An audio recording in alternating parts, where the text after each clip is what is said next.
मित्रों नमस्कार।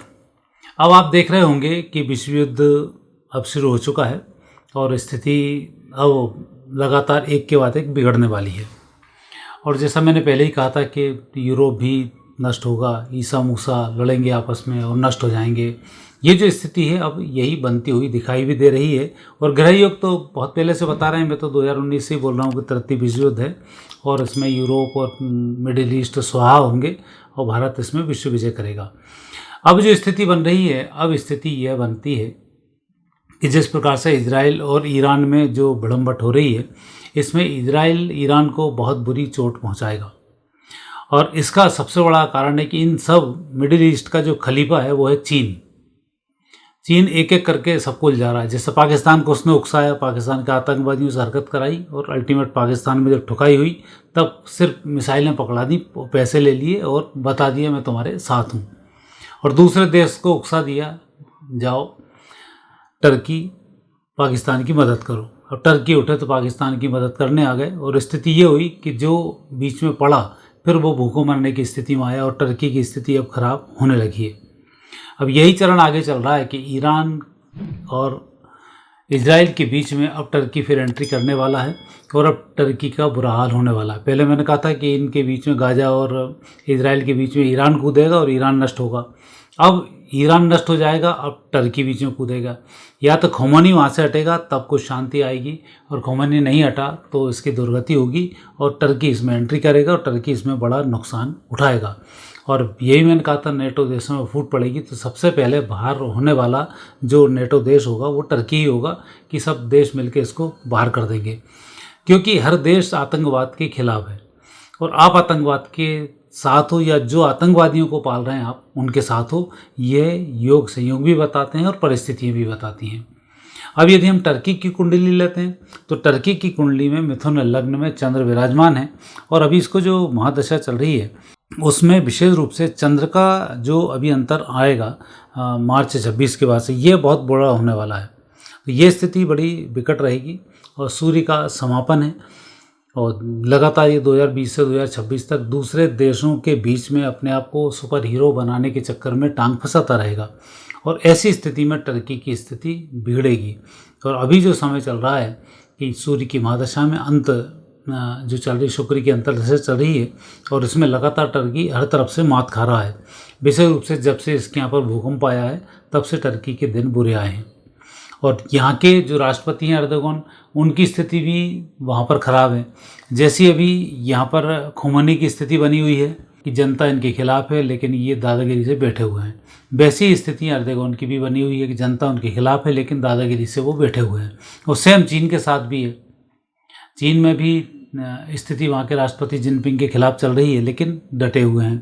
तो ये जो समानताएं हैं, ये समानताएं यूं ही नहीं है। अब स्थिति बनने वाली है टर्की की। टर्की अब एंट्री करने वाला है ईरान के बीच में छोटे छोटे रूप से और ये बड़ी मात खाने की स्थिति में है। अभी तो युद्ध बहुत तेज़ी से शुरू नहीं हुआ है। ईरान को नष्ट होने में थोड़ा सा भी टाइम है, कुछ दिन इनके शेष हैं जिसमें कि ये बहुत बुरे मात खाएंगे। और अब टर्की चाह रहा है कि हम मुस्लिम कंट्री सब एक हो जाएं और एक होकर इजराइल को हम मार डालें। इनका शुरू से यही प्लान रहा है कि इजराइल को, वैसे भी इस प्रकार की जो कंट्रीज़ हैं, पाकिस्तान है, ये पड़ोसियों को बर्दाश्त करते ही नहीं है। पड़ोसियों में आतंकवाद फैला के रखना, पड़ोसियों को हड़प के रखना, काफिर समझना, काफिरों पर हत्या करना, काफिरों पर जुल्म करना, ये इनका सिद्धांत रहा है। तो जैसा इजराइल एक छोटा सा सामान्य देश था जो अपनी खुद की ज़िंदगी जी रहा था, लेकिन जबकि उन्होंने खुद अपने देश को खरीदा है, तब भी इनको उससे तकलीफ, आतंकवादी भेजेंगे, कहीं कुछ करेंगे, कहीं कुछ करेंगे। और ठीक है, जब बार बार लड़ा तो उसमें संघर्ष आ गया, मरता क्या ना करता। तो उनकी एक ही कंट्री है और वो भी खरीदी हुई है, पॉपुलेशन भी ज़्यादा नहीं है। तो अब वो ये है कि हम मरेंगे तो जितने मर जाएँ उतने ज़्यादा अच्छे। तो वो डिटरमाइंड होकर लड़ते हैं और यहाँ ये अपनी जान बचाने के चक्कर में आते हैं। डरपोक हैं कि डर पिट के ही मर पिट के ठुके पिटे इसके बाद ही कन्वर्ट हुए। तो भय तो इनके अंदर है और ठुकेंगे पिटेंगे फिर ये कन्वर्ट वापस मूल स्वरूप में आ जाएंगे, क्योंकि जो भय होता है वो वैसे ही काम करता है। तो अभी जो स्थिति बन रही है वो टर्की की ये बन रही है कि टर्की खलीफा बन के बीच में एंट्री करेगा चीन की बातों में आकर। और चीन इनका भी कुछ सपोर्ट नहीं कर पाएगा, फिर इनको हथियार बेचने के मूड में आ जाएगा। अभी चीन की है आर्थिक स्थिति बहुत ख़राब, तो कोशिश कर रहा है कहीं से भी उसके पास पैसे इतने आ जाएं कि जब भी कभी वो टकराने की कंडीशन में अमेरिका से आए तो कुछ दिन तक वो टक्कर दे सके। अब वो इस स्थिति में है क्योंकि वहाँ पर स्थिति बहुत बेकार हो रही है। तो चीन बहुत लंबा युद्ध किसी से भी नहीं लड़ पाएगा, ये कंडीशन बन रही है। अब टर्की की स्थिति बनती है अभी जैसे ही चंद्रमा की महादशा शुरू होगी मार्च 2026 से, तो ये महादशा इसकी मारक महादशा है। तो मार्च 26 के बाद, ये मैंने पहले भी बहुत पहले भविष्यवाणी की थी, टर्की का वजूद ही मिट जाएगा। तो मार्च 26 के बाद ऐसे ग्रह योग दिखते हैं कि बहुत अच्छी स्थिति इसमें नहीं होने वाली है।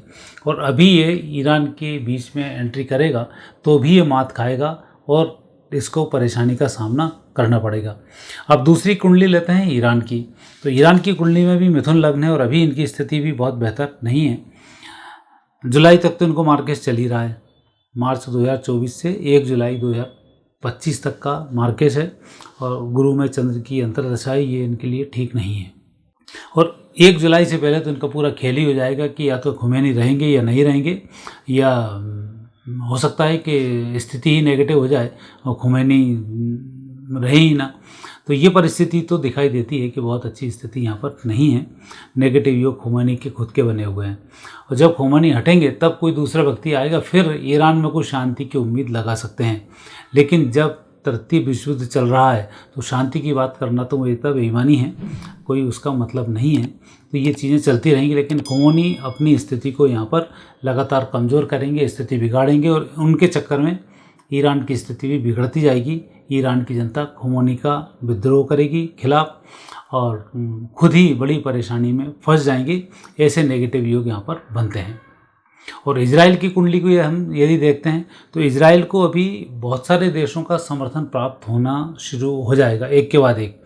जो जो लोग आतंक के खिलाफ आते जाएंगे वो सब फिर इजराइल का समर्थन करते जाएंगे और उसका कुनबा लगातार बढ़ता जाएगा। तो ग्रह योग जो बतला रहे हैं वो ये बतला रहे हैं कि इजराइल के साथ लोगों का समर्थन मिलना शुरू हो जाएगा और इजराइल को बड़ा समर्थन प्राप्त हो जाएगा। और जितने भी मिडिल ईस्ट के देश हैं ये अपने समर्थकों को खोते जाएंगे, एक एक करके समर्थन इनसे दूर होते जाएंगे और इन्हें लगातार विपरीत परिस्थिति का सामना करना पड़ेगा, ऐसे इनके ग्रह योग बताते हैं। इन सब के बीच में यदि हम अमेरिका को देखते हैं तो जो चीन कर रहा है वही यूरोप में अमेरिका कर रहा है। दूसरों को आगे बढ़ाकर खुद के हथियार बेच के अपनी आर्थिक स्थिति को मजबूत कर रहा है। लेकिन इतना है कि चीन जैसा डरपोक अमेरिका नहीं है। जैसे उसने इजराइल को सपोर्ट करना शुरू किया तो बिल्कुल सामने खड़ा हुआ इजराइल के। यूक्रेन के साथ तो उसका प्लान पहले से ही था कि जब दो शत्रु लड़ रहे हों तो दो दुश्मन का दुश्मन अपना दोस्त होता है। तो उन्होंने यूक्रेन को अमेरिका ने दोस्त बनाया और बढ़िया टारगेट उसको बना दिया, क्योंकि था तो रूस का अंग। यूक्रेन को तो वैसे भी फूटी आंखों नहीं सुहाता था अमेरिका को यूक्रेन, तो उसने उस तरीके से उसको नष्ट करा दिया। और ये ग्रह योग भी थे कि यूक्रेन को नष्ट होना था।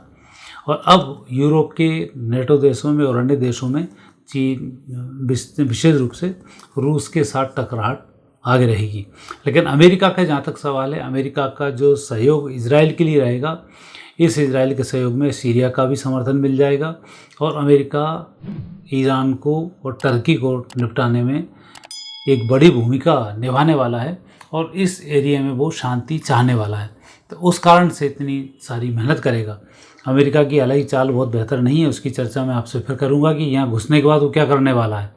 अभी तो बड़ी लंबी प्लानिंग करके अमेरिका बैठा हुआ है, वो प्लानिंग उसकी बड़ी तेज़ी से ध्वस्त होने वाली है। लेकिन अभी यदि बात करें इजराइल ईरान टर्की के इस त्रिकोण की, तो यहाँ पर इजराइल विजयश्री को प्राप्त होगा, ईरान नेस्तनाबूद होगा। टर्की का नया एक 2000 जो अगला युद्ध होने वाला है 2026 का विश्व युद्ध का एक अगला चरण आने वाला है, उसमें टर्की की भूमिका ईरान की तरह आगे होने वाली है, जिसमें टर्की अपने आप के वजूद को भी खोएगा। और जब तक अर्धगुण नहीं हटेंगे वहाँ से तब तक टर्की में भी शांति नहीं आएगी। तो ऐसी परिस्थिति अभी लगातार दिखाई देती है कि जो ग्रहयोग हैं ये नेगेटिव हैं। और मैंने पहले भी कहा था यदि कोई परमाणु बम चलाएगा तो पहले स्थिति जो बनेगी वो फिर इजराइल ही शुरुआत करेगा।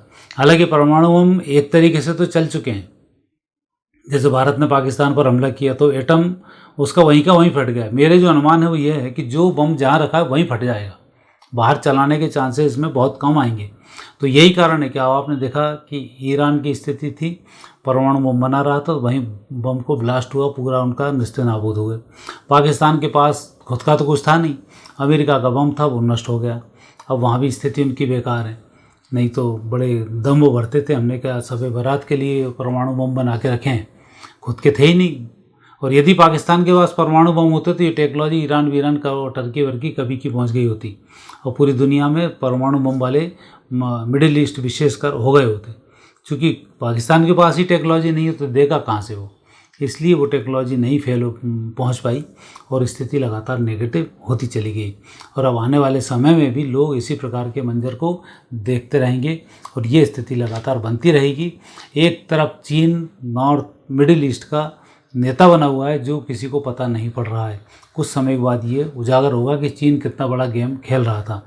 एक तरफ बना हुआ है अमेरिका सिरमौर के हम सब कुछ कर सकते हैं, और चीन और अमेरिका ने मिलकर रूस को यूक्रेन के माध्यम से उलझाया हुआ है। अभी युद्ध का ये सिनेरियो चल रहा है और आने वाले समय में बहुत जल्दी अब रूस बाहर होगा और रूस के दूसरे मोर्चे खुलेंगे। अमेरिका की स्थिति आगे जाकर नेगेटिव होने वाली है और चीन बहुत बुरी तरीके से मात खाने वाला है। ये संकेत अब इस कुंडलियों से दिखाई दे रहे हैं। तो मित्रों, आज इतना ही। कल फिर नए विषय के साथ आपसे भेंट होगी। आज्ञा दीजिए। नमस्कार।